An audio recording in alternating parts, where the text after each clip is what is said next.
Olá, sou Ricardo Parra e hoje a gente tem um convidado muito especial. Eu arrisco e ganho a aposta em falar que ele é um convidado de grande sucesso empresarial. Quero apresentar para vocês o Sérgio Arruda. Tudo bem, Sérgio? Tudo bom, e você? Sérgio, eu estava dando uma olhada aqui no currículo dele, o rapaz faz muito sucesso já faz tempo, viu? Como é que eu posso te apresentar profissionalmente? Você se definiria, que eu dei uma olhada no currículo dele, como é que você se definiria? Um publicitário, um marqueteiro, como é que é? Como é que você se apresenta? Prazer, eu sou Sérgio, como é que você se apresenta? Então, hoje eu costumo dizer o seguinte, eu sou um publicitário, agora também disponível na versão franqueado, né? E dependendo do caso, eu sou um franqueado do IASIG, agora também disponível na versão franqueada, na versão publicitária. Então, deixa eu ver se eu entendi. Ou é uma coisa ou é outra. Porque assim, então é verdade, muitos, sei lá, a grande maioria dos franqueados, Sérgio, então, ele não começa com uma franquia, já tem um passado profissional, normalmente atuam em outro ramo, mesmo que seja algum ramo correlato, é isso mesmo? O mercado de franquia, ele exige aí um investimento inicial, né? Quer dizer, você precisa ter algum dinheiro para começar um negócio. A franquia é nada mais que uma maneira de você começar o seu negócio. Em função disso, a pessoa, na grande maioria das vezes, ela fez alguma coisa antes, juntou o dinheiro e falou assim, cansei de ser funcionário, quero ser dono do meu próprio negócio, e a franquia é um caminho para que isso aconteça. Então é difícil você ter um franqueado que foi só franqueado e mais nada, ponto. Entendi. Bom, então, pegando esse gancho, acho que é importante a gente falar, o Sérgio está aqui, eu estava dando uma olhada aqui, a família dele parece que é a segunda geração já nesse ramo de franquia. E aí tem a ver com o inglês, que é o idioma dos negócios, é o idioma culturalmente, não sei se o Sérgio concorda, eu acho que ele concorda, dominante, né? A gente vê pelas produções de cinema e música, etc. Conta um pouquinho dessa história da franquia segunda geração. Estava falando de sua mãe que adquiriu, que escola que é. Conta pra gente um pouco, Sérgio. Então, a minha mãe ela tem uma característica bem bacana. Ela entrou na faculdade um ano antes de mim, né? Ah, que interessante! Então, ela era dona de casa. Um belo dia ela resolveu fazer faculdade, foi fazer faculdade de inglês. Foi dar aula de inglês no IASIG. E aí, por uma questão de sorte misturado com competência, ela conseguiu comprar a escola que ela dava aula, virou sócia da escola e a partir daí o caminho dela foi sendo trilhado como franqueada. Em 1999, né, ela resolveu abrir a segunda escola dela e me chamou para fazer parte da sociedade. E eu entrei como sócio, porém continuei no mercado publicitário. Até que uma reunião de família falou assim, então, chega, né?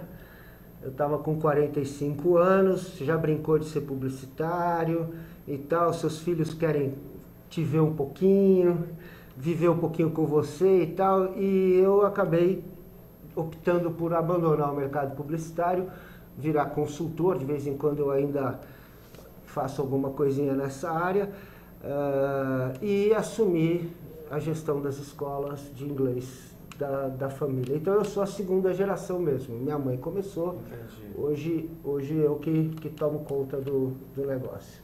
São três, sob sua responsabilidade, são 3 unidades do IASIG.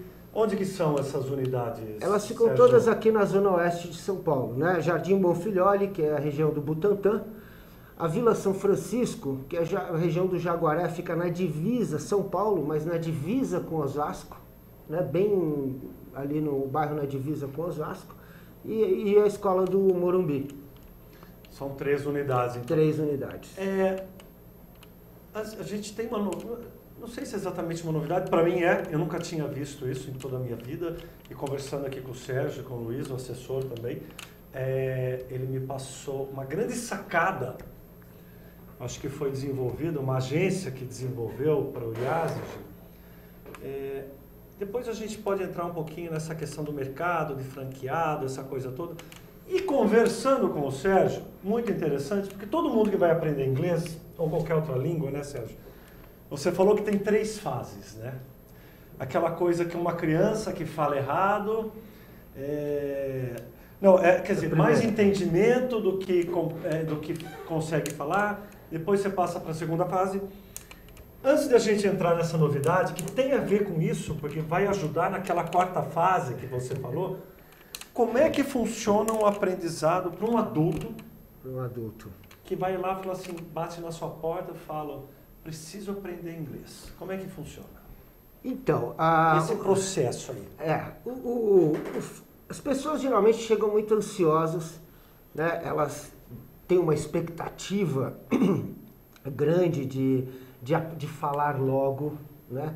Elas se cobram muito isso, cobram isso da escola também. Só que ainda não existe nada que você consiga aprender dormindo, né? Não existe ainda uma injeção, nenhuma pílula que você tome e saia falando inglês. Você necessariamente, em qualquer aprendizado de qualquer idioma, inclusive, né, no português mesmo, né, a gente tem que passar por 3 fases, tem uma 4ª aí que é eventual, mas 3 fases elas precisam ser cumpridas. A fase em que eu entendo, mas não falo, né? Eu entendo, mas não consigo falar. Uma criança de 1 ano e meio, por exemplo, que já saiba andar, você chega para ela e fala assim, brasileiro aqui, português, né? Você chega para ela e fala assim, vai lá no seu quarto e pega seu travesseiro. Ela vai lá e pega o travesseiro. Agora você pede para ela, agora fala isso. Ela não consegue falar. É a fase do eu entendo muito, mas não consigo falar. Precisa passar por essa fase. A segunda fase é a fase do falar errado, né? A criança com 4, 5 anos, ela fala errado, né? Ela troca as palavras. Essa fase, ela é fundamental, ela é importantíssima e decisiva para você passar para a fase seguinte, que é a fase do falar correto. Sem passar por esta fase, você não aprende a falar corretamente. Então, deixa eu fazer um parênteses. Então, para você aprender um inglês ou espanhol, no caso, você tem que pagar mico. Tem. De uma certa maneira. É isso mesmo. Tem que pagar mico. Muitos adultos, eles querem pular essa fase. Não, eu não posso pagar esse mico, imagina, eu não posso falar errado. Assim, não, um estrangeiro quando vem aqui, fala errado. Exato. Você tem que entender que o importante é você se comunicar quando você está nessa fase. E se você não se esforçar, e se você não falar errado, você não vai aprender a falar certo. Vai acontecer, essa fase ela tem que ser cumprida de qualquer maneira. Aí você chega na fase em que você fala corretamente. Porém, você fala com sotaque, né? A grande maioria das pessoas, inclusive eu mesmo, para nessa fase, né? Você não consegue perder o sotaque. Basta ver que boa parte dos estrangeiros que vêm aqui para o Brasil, é um parâmetro, né? Eles ficam aqui 20 anos e continuam falando com sotaque.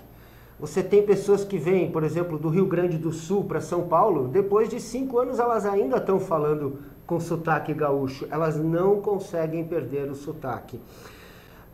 Algumas pessoas que têm um ouvido melhor, têm uma facilidade melhor, elas conseguem chegar nesse estágio de vou falar sem sotaque. Então é possível, mas isso é muito pessoal. Claro que tem que ter um afinco, um esforço, mas também tem esse caráter que é pessoal. Tem. Tem. A pessoa tem que ter um bom ouvido, ela tem que saber fazer, saber falar. Geralmente quem trabalha, quem é músico, que tem uma certa afinidade, consegue chegar mais fácil, mas isso também não é uma regra, tá? Mas precisa ter é uma característica da pessoa. E é incrível, ele tocou, agora falando de música, o Sérgio, o cara esperto, deu um gancho já para novidade, né? Para mim foi novidade. Nós temos uma febre aqui em São Paulo, acho que já faz um tempinho, em outros lugares do Brasil também, que é a questão do karaokê, né? A gente vê muitos karaokês que estão, né, ali na Liberdade, tem muitos. E outro dia faz um tempo, aí as pessoas, quando tem uma música em português, beleza. Aí, Sérgio, quando tem uma música em inglês, tem a legenda, né, para você ler no karaokê. E o inglês, claro, tem a questão de uma consoante que junta com outra, aí tem um outro som diferente, etc. E a gente vê muita gente pagando mico, né, na questão da pronúncia. Aí eu falo, nossa, mas as pessoas vão lá e cantam, sem vergonha, sem nada. Como é que é essa história desse... É um karaokê. Conta pra gente, pro internauta, pro telespectador, o que ele pode fazer. É um teste, é um autoteste. Eu vou lá, o Ricardo, posso fazer esse teste comigo mesmo? Conta pra gente, como é que funciona? Então, pode fazer o teste com você mesmo, sem problema. A questão é a seguinte, você tem aí o karaokê, né? O karaokê do jeito que ele é, ele avalia a sua capacidade de cantar afinado. Você pode estar falando a maior bobagem do mundo ali, mas se você tiver afinado, né, ele vai em frente. Cantou no tempo, né, entrou junto com a letra, cantou no tempo direitinho e tudo mais. Seguiu isso, a letra, cantou direitinho, não desafinou, o karaokê vai te avaliar bem ali nessa questão. O que aconteceu? A ProTarget, a agência lá de propaganda lá do sul do país, ela teve uma ideia muito bacana, com base numa tecnologia nova desenvolvida pelo Google, que entende aquilo que você fala, né? Ela entende o som, né? O que eles fizeram?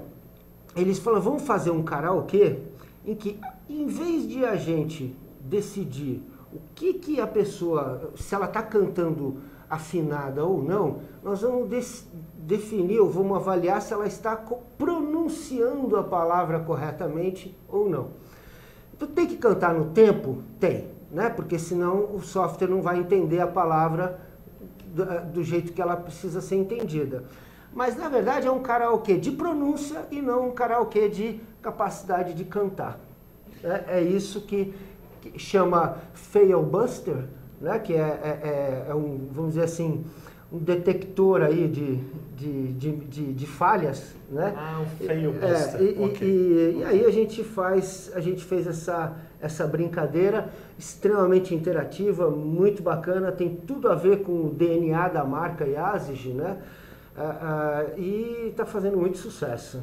Como é que eu faço para esse teste? Que eu acesso que endereço, o link você pode passar para a gente? Failbuster.com.br. Então é feio, F-A-I-L, Buster, B-U-S-T-E-R.com.br. Tenho quase certeza que é isso. E aí você vai poder... Eu vou fazer esse teste. Acho que deve ser muito divertido. E como é que é essa avaliação? Aí eu faço o teste lá. É uma música, certo? Sim. Uma música. Como é que é? Tem uma nota, tem uma gradação, se você foi mais ou menos, se você... Como é que foi? Ele vai contando os erros e a partir de uma certa quantidade de erros, ele diz: You're busted, você foi preso, não passou, né? Mas você canta junto, tem a letra lá, né? Você tem que ler, porque o objetivo não é saber se você conhece a letra de cor. O objetivo é saber se você consegue pronunciar as palavras em inglês corretamente. Então, é muito bacana, é muito divertido. Só funciona no Google Chrome, porque é uma tecnologia do Google Chrome, não tem outros como é que se fala? Outros aplicativos. Aplicativos, tá certo. É. Então, assim, isso é uma novidade porque, como o Sérgio estava falando, hoje existe uma urgência muito grande de aprender inglês. Quer dizer, isso já vem de um tempo, né? Mas cada vez mais isso aumenta, né? E aí eu queria que você falasse um pouquinho também, quem é o adulto típico? Por exemplo, ele é responsável por 3 lojas franqueadas da Yazigi, empresa, não sei quantos anos tem já de... muito tradicional já, 63 anos. Então, não são nem 63 meses, nem 6 anos e 3 meses. São 63 anos, né? Quem é o adulto típico que vai lá na sua franquia e fala, desesperadamente eu preciso falar inglês? Como é que é o seu público? Então, eu acho que tem hoje em dia, 2 tipos de adultos que procuram a gente. Um adulto mais jovem que nunca teve contato com a língua, né? E que a carreira profissional dele, ele percebe que a carreira profissional dele vai começar a esbarrar nesse desconhecimento da língua inglesa. Então, no momento em que ele percebe que o inglês vai ajudar na carreira dele, ele procura a escola de inglês para poder abrir portas no mundo profissional dele. O outro é aquele que estudou, sabe alguma coisinha, foi dando as enroladas dele, os tiros dele por aí, e também percebe que chegou um momento de que só aquele inglês que ele levou até hoje começa a atrapalhar. E nesse caso, às vezes é a questão profissional, às vezes é a questão turismo, viagem, a própria internet exige inglês hoje, né? Tem uma série de fatores culturais, não apenas profissionais, culturais e pessoais que levam o adulto a querer aprender, aperfeiçoar seu inglês nesse caso. E a gente conversando um pouquinho antes, falei, acho que tem algumas diferenças do adulto e do jovem, ou da criança. Aliás, fazendo um parênteses, você sugeriria para um casal que tem uma criança, você acha que a partir de quantos anos que é legal uma criança já poder aprender uma segunda língua, Sérgio? E criança a gente sabe que aprende, a gente diz que cachorro velho, não, como que é cachorro velho é difícil aprender truque novo, né?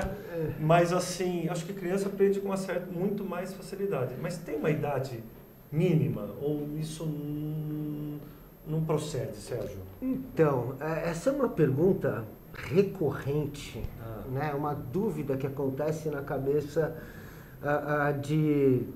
da grande maioria dos pais, né? O que acontece? A criança, você não pode esperar que a criança aprenda inglês, ou saia da escola falando inglês em 3, 4, 5 anos, se ela começar com 3, 4, 5 anos, né? A carga horária da criança aqui no Brasil, né, vai ter lá 2 horas, 3 horas por semana, isso não é suficiente para que ela aprenda inglês. Porém, a gente sabe, nós temos aí, tirando o Yazigi que tem 63 anos, nós temos 30 anos no mercado de ensinando inglês, a gente sabe que a criança, quando ela começa bem cedo, o inglês deixa de virar um bicho-papão. Ele nunca vira um bicho-papão para essa criança. Isso faz toda a diferença, porque ela passa a entender a língua inglesa como uma coisa natural, uma coisa fácil, uma coisa tranquila para ela. A quantidade de adolescentes que nós recebemos nas escolas que dizem eu não gosto de inglês é muito grande. Eu não gosto de inglês é muito chato, eu não quero estudar inglês. Isso jamais acontece com a criança, porque ela vai para lá, já pequenininha, aprende inglês de uma maneira lúdica, né? Claro, bem se divertindo. Claro. E aí o inglês, ele vira uma coisa bacana para ela, ele deixa de ser um bicho-papão.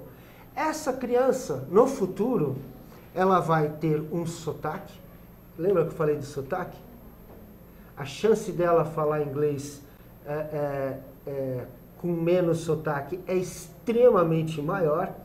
Ela vai falar inglês mais cedo, né? Ela vai ter uma série de oportunidades maiores na vida dela. Então eu tenho hoje alunos de 14, 15 anos que estão terminando o avançado, falam inglês perfeito. E esses alunos começaram com a gente pequenininhos, né? Então eles não apenas falam inglês melhor, como falam sem sotaque, e nunca você tem essa questão dos adolescentes que falam, pai, eu não gosto de inglês, não quero estudar inglês. Bom, eu era um desses, né? A gente já está quase no final, que a gente, assim, falando de verdade, o inglês que a gente aprende na escola, né, Sérgio, são sempre variação do verbo to be, na sexta, na sétima, na oitava, era sempre aquela mesma coisinha. Eu queria que você falasse rapidamente, assim, se você puder deixar um contato comercial, obviamente, né? E assim, e façam o teste, quero que você dê o endereço de novo, do Failbuster, que parece que é muito interessante, porque é de uma maneira até lúdica, bem legal que você fazer isso. Eu estava vendo aqui, quem canta recebe a informação das palavras que pronunciou errado e o link para assistir e ouvir o clipe da música original do cantor escolhido. É um leque bastante grande lá que você pode optar dos cantores. Tem a galera que é mais rock and roll, tem o pessoal que é mais... que tipo de música que tem lá, em inglês, Sérgio? Então, as músicas vão aumentando o grau de dificuldade, né? Então você começa com um Love Me Do ali dos Beatles, né? E aí que é bem fácil de cantar, e aí você vai pegando o jeito da coisa e você pode ir, né, criando... indo para músicas mais difíceis, né? Tem um leque bastante grande lá de músicas para tudo quanto é gosto. E se alguém quiser tirar uma dúvida com você a respeito de como estudar no IASIG, onde que formas de pagamento, turmas, horário, como é que faz para entrar em contato com você? Então, Sérgio Arruda, tudo junto, @iasigi.com. Pode, repete pra gente. Sérgio Arruda, @iasigi.com. Se eu não puder responder, se não for da minha escola, qualquer coisa desse tipo, eu tenho certeza, um caminho, né? Agora, a melhor maneira é acessar o site do IASIG, né? www.iasig.com.br, escolhe a escola que quiser e o site te dá o contato. Olha, foi um prazer muito grande. Pena que a gente não tem muito tempo, porque a gente teria um monte de coisa aqui para falar, mas eu quero agradecer você, Sérgio. Obrigado pela atenção, viu? Obrigado você e uma boa tarde para todo mundo, e estuda inglês, faz diferença, viu? Inglês, não adianta, é a segunda língua dos negócios culturalmente, e quem não sabe inglês fica para trás. É isso aí, muito obrigado.